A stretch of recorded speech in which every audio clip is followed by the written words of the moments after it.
যাদবপুর নিজের মেয়েকে চায়, হয়তো মানুষ বুঝতেই পারছে। আসানসোলে গেছিলেন, আসানসোলেও সেম বলছিলেন। উনি একটা দেখেছেন কোথাও উন্নয়নমূলক কিছু বলেছেন যে আমার এই উন্নয়ন করছি আমরা বা উন্নয়ন করব? উনি যখনই আছেন পালতুলোতে গান লাগাচ্ছেন, ছেড়ে দিয়ে মাঝি গান লাগাচ্ছেন। উনি গায়ক না গায়িকা, নাকি উনি এমপি হবেন, না মানুষের সুখ দুঃখটা বুঝবেন, সেটাই তো বুঝে উঠতে পারছেন না মানুষ। উনি কী করবেন সেটাই তো নিজে জানে না। এই ভোট আসলে দেখা যায় যে ভাঙড়ে একাধিক অশান্তি হয়, আপনারা কি পদক্ষেপ নিচ্ছে আগে থেকে?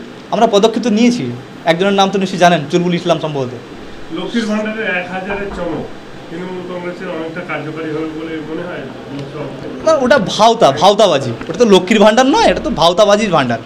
ওই ভাণ্ডার দিয়ে ভোট ব্যাংকে আয়ত্ত করার জন্য তুলামূল নামক দল যে প্রসেস চালাচ্ছে, এটা সম্ভব নয়। আজকে বাংলার মায়েরা, বাংলার বোনেরা, ওনারা বুঝে গেছেন যে এই লক্ষ্মীর ভাণ্ডার নামক টাকাটা দিয়ে ওদের বাড়ির স্বামীদেরকে মদ খাওয়ানো হচ্ছে।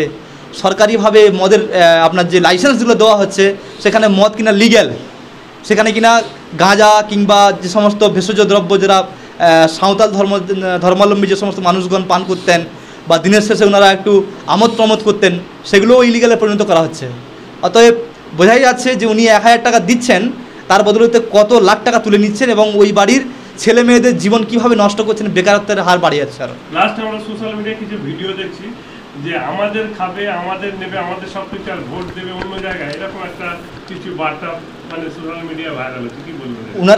ওনারা যেন প্রকারে ভেবে রেখেছেন যে ইনারা শুধু ভোট ব্যাংক হিসেবে ব্যবহার হবে, আর ইনাদের কাছ থেকে ভোট ছাড়া আমরা আর কিছু আশা করি না। উন্নয়ন তো ওনাদের হবে না, উন্নয়ন হবে কাদের?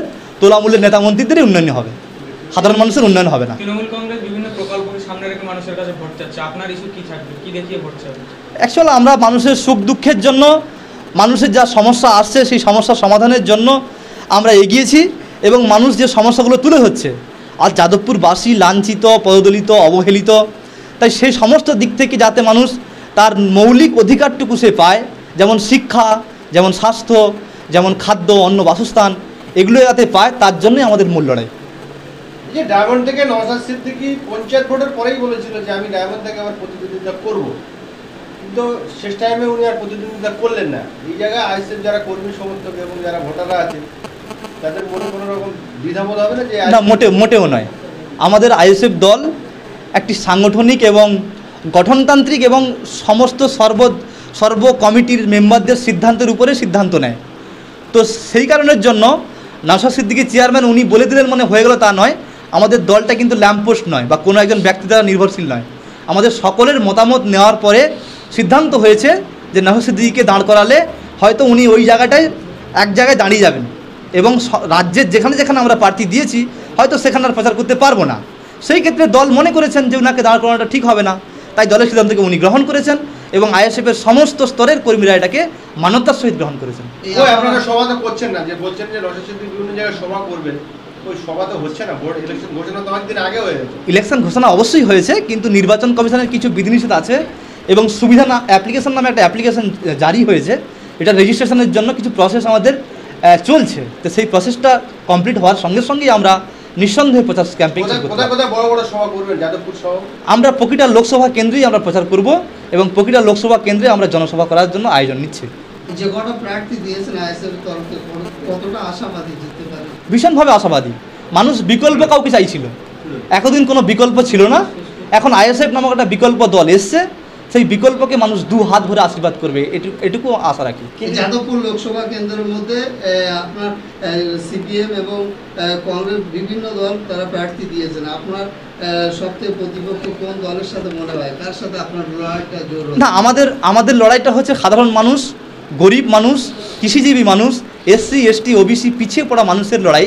সেই স্বার্থে সিপিএম বলুন, কংগ্রেস বলুন, বিজেপি বলুন, এনারা তো এতদিন ছিলেন, এতদিন পশ্চিমবাংলার বিভিন্ন সময়ে ওনারা পার্লামেন্ট হিসেবে এখান থেকে নিযুক্ত হয়ে গেছেন, কিন্তু মানুষ তো সেই একই অবহেলিত। তাই সেই ক্ষেত্রে মানুষ আর ওনাদের প্রতি আস্থা রাখছেন না। বর্তমান আইএসএফের প্রতি আস্থা রাখছেন। আপনারা গ্রামে গ্রামে পাড়ায় পাড়ায় ঢুকলে বুঝতে পারবেন আইএসএফের কীভাবে সমর্থন চলছে। আপনাকে ভয় দেখালে নমিনেশন উইথড্র হবে না? আমি সত্যি বলতে কি এরকমভাবে কখনো প্রস্তুতি নেইনি। আপনারা জানেন ভাঙড় 1 ভিডিও এবং ভাঙড় 2 ভিডিওতে এসেছিলাম, ওখানেও ভিডিও সাহেব বলছিলেন যে এখানে মানুষ ঢুকতে পারে না, এখানে নাকি আসলে কারোর হাত যায় পা যায়। আমি বলেছিলাম যে আমার যদি জীবন চলে যায় আমি দাঁড়িয়ে থাকবো, দেখতে চাই। যে গণতান্ত্রিক প্রক্রিয়ার উপরে ভিত্তি করে বা গণতন্ত্রের উপরে ভর করে কোনো ব্যক্তি আমাকে কিছু করতে পারে।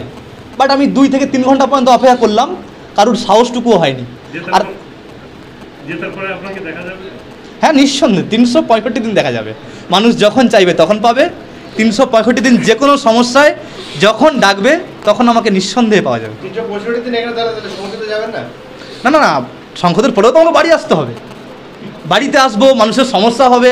এই সমস্যা তো শুধু যে ফিজিক্যালি হবে তা তো নয়, ডিজিটালি হতে পারে, ভিডিও কনফারেন্স হতে পারে, আরও অনেক প্রসেস আছে। আমি আসি বলে আমি প্রার্থী এরকম কিছু নয়, আমার মতো প্রচুর ড্যামি তৈরি হবে যে হাজার আলম তৈরি হয়ে যাবে।